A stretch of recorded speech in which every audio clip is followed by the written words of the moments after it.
So recently I watched James Wan's brand new horror film Malignant, which is absolutely not Maleficent, which I stupidly say a lot accidentally, because this movie has absolutely nothing to do with an evil Disney witch.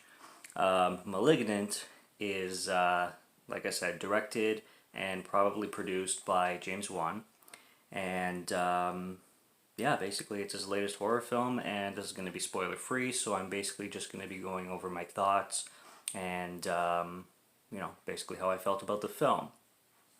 Your basic synopsis is about this woman who, after a situation that happens at the beginning of the film, um, I'm not going to say what it is, but slowly after that she finds her husband murdered in a very brutal way. And as time goes on, she begins to have these premonitions where she basically ends up in other spaces and times and not realities, but other locations where other murders are going on. And when this happens, her world kind of collapses in her, and her dimension around her changes into this other location where this actual murder is actually taking place. And slowly, as she's going, more and more insane, she starts to kind of try to figure out what happened, and everybody obviously is, treating her like a suspect and has no clue, everything's kind of leading to her in certain ways. And then it leads to a third act, which basically goes batshit insane. First of all, I really love the opening scene in this film before the credits roll. It's such They do it cheesy, and they do it cheesy on purpose, and a lot of the things and a lot of the effects that they use in this film actually are done on purpose to look like a throwback B movie. It's kind of like what Robert Rodriguez did with Planet Terror, where he throws it right back to that grindhouse 70s look.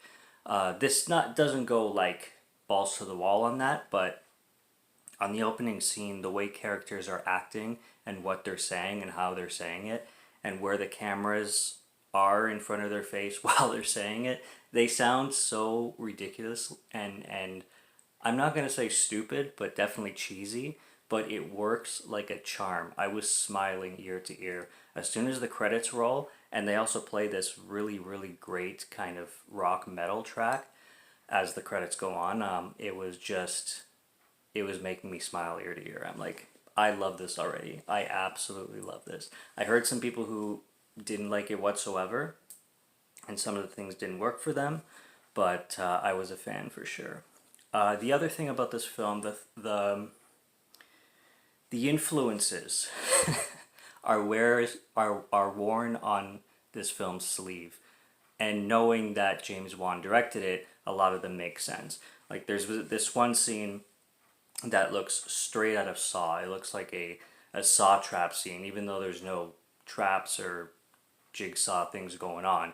Just the scene, the way it's shot, looks straight out of a Saw movie. And then you have in the same scene this fan spinning around in the forefront that totally, I'm like, wow, that looks out of like it's out of Silent Hill, like the film Silent Hill when it goes into like the Silent Hill world. And just little things that happen throughout the film, like, oh, they're totally referencing Poltergeist right there. Oh my gosh, it's totally referencing Jigsaw again. And man, John Wick references. Like this film feels like John Wick at times. John Wick in a James Wan horror film, in certain like vibes and situations, go on. And it just keeps going on, and I'm like, oh my gosh, now they're referencing Brentapal, it seems like. There's a scene where because they throw back to like a VHS thing, and in one sequence, and I'm like, Brentapal, my favorite film of 2020, which I also have a review for on this channel. So, I mean, I'm not gonna call them throwbacks, but the moods and the atmospheres that James Wan creates in a lot of scenes in this film, it's just like horror film after horror film after classic, and I really really love that aspect of this film.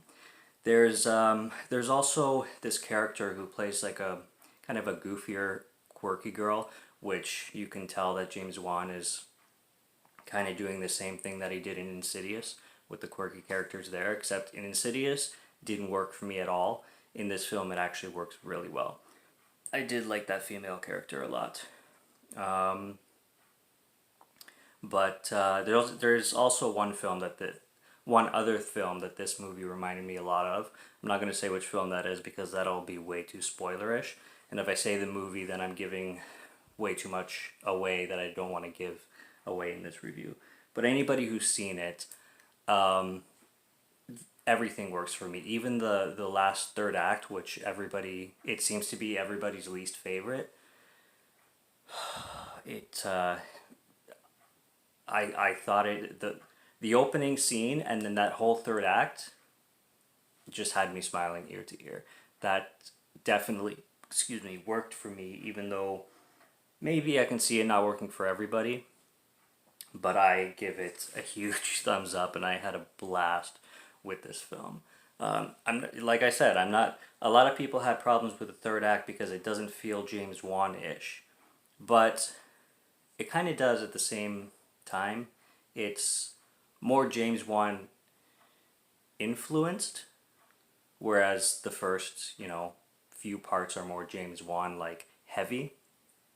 And but you can tell like he definitely was inspired by a lot, like of different things, to create this one passion project that he had, and he did a super job with it, and I was happy for it, and it worked for me. So definitely go watch Malignant, and I don't want to give any spoilers away for this film because it's an experience that deserves to be experienced for what it's created.